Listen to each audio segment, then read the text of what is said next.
Mga awit.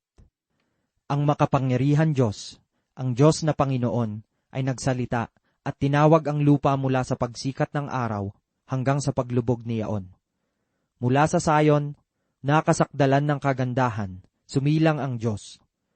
Ang aming Diyos ay darating at hindi tatahimik. Isang apoy na mamumugnaw sa harap niya at magiging totoong malaking bagyo sa palibot niya. Siya'y tatawag sa langit sa itaas at sa lupa upang mahatulan niya ang kanyang bayan. Pisanin mo ang aking mga banal sa akin.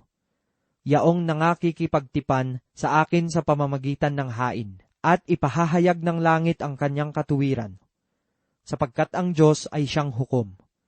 Iyong dinggin, o aking bayan, at ako'y magsasalita, o Israel, at ako'y magpapatotoo sa iyo.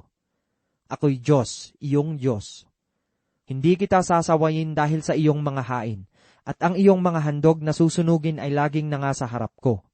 Hindi ako kukuha ng baka sa iyong bahay, ni ng kambing na lalaki sa iyong mga kawan. Sapagkat bawat hayop sa gubat ay akin, at ang hayop sa libong burol. Nakikilala ko ang lahat ng mga ibon sa mga bundok, at ang mga mabangis na hayop sa parang ay akin. Kung ako'y magutom ay hindi ko sasaysayin sa iyo, sapagkat ang sanglibutan ay akin, at ang buong narito. Kakanin ko ba ang laman ng mga toro, o iinumin ang dugo ng mga kambing? Ihandog mo sa Diyos ang haing pasasalamat, at tuparin mo ang iyong mga panata sa kataas-taasan. At tumawag ka sa akin sa kaarawan ng kabagabagan, ililigtas kita, at iyong luluwalhatiin ako. Ngunit sa masama ay sinasabi ng Diyos, anong iyong gagawin upang ipahayag ang aking mga palatuntunan? At iyong kinuha ang aking tipan sa iyong bibig. Palibhasa't iyong kinapupuotan ang pagtuturo, at iyong iniwawaksi ang aking mga salita sa likuran mo. Pagka nakakita ka ng magnanakaw, pumipisan ka sa kanya, at naging kabahagi ka ng mga mapangalunya.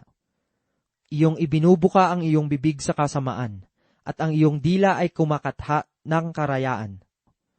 Ikaw ay nauupo at nagsasalita laban sa iyong kapatid. Iyong dinudusta ang anak ng iyong sariling ina.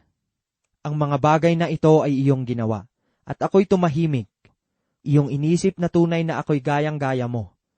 Ngunit sasawayin kita, at aking isasaayos sa harap ng iyong mga mata. Gunitain nga ninyo ito, ninyong nangakalilimot sa Diyos. Baka kayo'y aking pagluray-lurayin at walang magligtas. Ang naghahandog ng haing pasasalamat ay lumuluwalhati sa akin. At sa kanya na nag-aayos ng kanyang pakikipag-usap, aking ipakikita ang pagliligtas ng Diyos.